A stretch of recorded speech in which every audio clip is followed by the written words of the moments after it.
Hey everyone, Ben here, and today we've got a rundown of what I think are the best cars that I've driven in iRacing in 2023.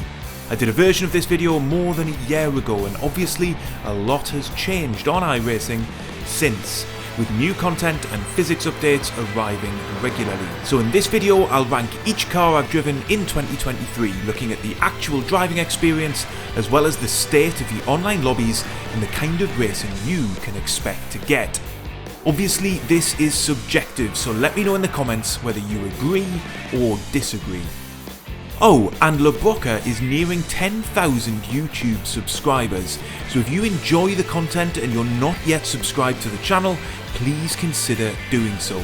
It would be amazing to hit that milestone before the end of 2023.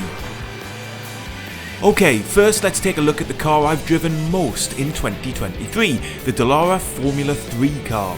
Now, I've really enjoyed racing in this series, and it's arguably been the most fun I've had on iRacing full stop. The car feels fantastic, the simulation of downforce, grip, braking and acceleration all feel authentic to me. It's a car I've been able to learn and then improve in as I've begun to push the limits and understand how the car reacts. However, while generally better than the F4, more on that later, the online lobbies can be chaotic with highly variable driving standards. Yes, it's very popular, but it can still feel like a game of survival. And the chassis itself is now significantly out of date compared to real-world F3 racing. And these factors ultimately just prevent me from ranking it in the top tier of our list.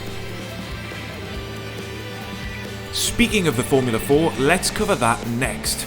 Now, this car does provide a highly enjoyable driving experience. It's less planted than the F3, meaning you have to dance it through corners while ensuring you don't lose the back end or overheat the tyres. But by and large, it's very responsive and actually not too difficult to get to grips with, which makes it all the more baffling to me that the driving standards are frequently absolutely woeful. Even by general online lobby standards, my experience of racing in the F4 has frequently been a bin fire, and if anything, I've found it was getting worse. So although I think the car is great, I would ultimately struggle to recommend it as a purchase in 2023. Right then, to the Porsche Cup Car, a signature of iRacing.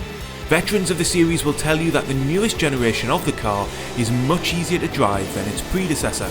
I never had that experience, so I can't really comment, but what I can say is that I find it a very challenging car. It's sensitive on the brakes, and you can easily find yourself suffering from oversteer and understeer when you push too hard. I've no doubt that mastering it is a way of improving your driving and a great test of skill more generally. But if I'm honest, even though you can usually find full grids at any hour of the day, it's not my favourite series to run in. This is almost certainly a me problem, in as much as I prefer more responsive cars, and I simply haven't found a way as of yet to race the Porsche Cup Car hard. Clearly more practice is needed, but unless you're planning to mainline this series, I suspect you might find the same shortcomings as I have. So for now, it's a middle of the road tier.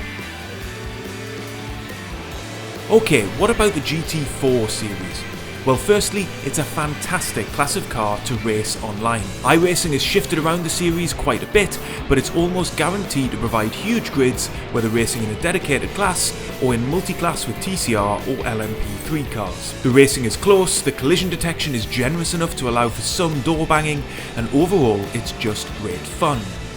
I've predominantly driven the McLaren and the Aston Martin in this series so far, and my feeling is that the McLaren is the more nimble and easy to control of the two. It's easier to get the nose pointed in and less snappy on corner exit. The Aston to me feels more powerful, a bit looser, and ultimately a bit more exciting to drive as a result. Which car is ultimately faster will depend on the circuit in question and any balance of performance changes iRacing introduces. For sheer enjoyment, I'm going to put the Aston just ahead of the McLaren in the tier list, but truthfully, you can't go wrong with either.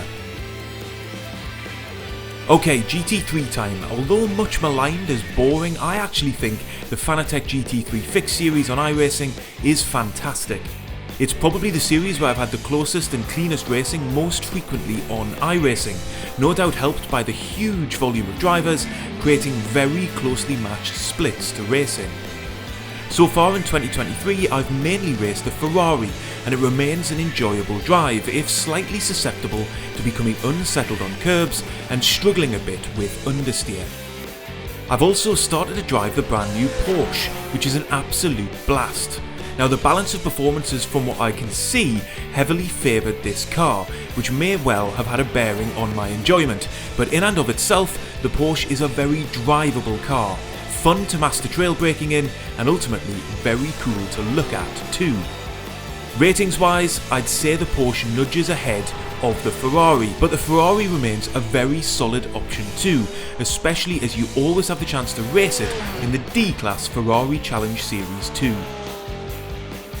Right then, the final car on our list and one of the newest to iRacing. You can race the Ligier JS P320 in its own C-Class fixed series, or as part of the IMSA Sports Car Challenge, a multi-class series with GT4 cars. And I have to say straight away that I really love this car. It sounds fantastic, and for a high-speed prototype it's actually quite accessible too. You don't need to worry about managing hybrid batteries or the like, and it's a pure driving experience as you hustle these machines around the track. Now the racing itself can be messy. Of the sessions I've ran this season, many have featured big accidents. But even though that has been the case, I'm still going to rank this at the very top. It's the most enjoyable car to drive that I own on iRacing. The series it features in provide varied racing options, and I can totally see this becoming another signature car on the iRacing service for many years to come. But hopefully in that period, the racing will become just a little bit less chaotic. So there's our series. As I've said at the beginning, of course this is subjective, and even I could come at this exercise on a different day and rank the cars slightly differently. So be sure to let me know in the comments what you think, and if you want to know why I've ranked the LMP3 car so highly, check out the video on screen now.